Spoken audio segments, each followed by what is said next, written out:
never met me before. except Sure. for just now. Right So now, we can't say yes. that. So this is a film you definitely want to see with an audience.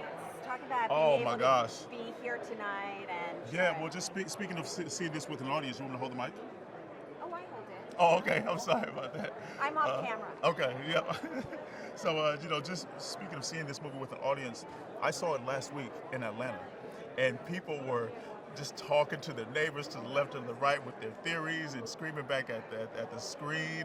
And it's one of those movies that's definitely can be interactive if you allow it to, or you can go in and see it yourself if you dare.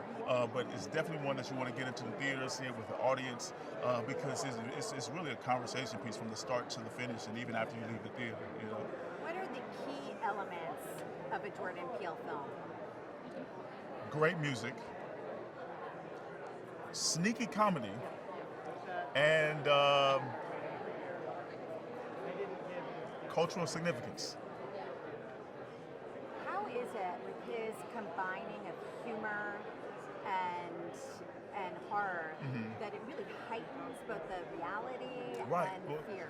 I think he does a lot of smart things. One of the things is that he keeps you off balance. When Jordan Peele walks into the room, and because of his comedic presence and his talents, people think comedy. They think comedy, and so when you leave for it, and he'll give you comedy, but then he'll give you the horror right underneath, and at the same time he'll give you the social commentary of it all, and then he'll give you something that's really cool too. So he's a guy that's really in tune, but his work shows that he's a couple steps ahead, and I think that's really his talent, is that he stays ahead of the audience. Fantastic. Yeah. That nails it. Thank you. It's a pleasure. Thank you so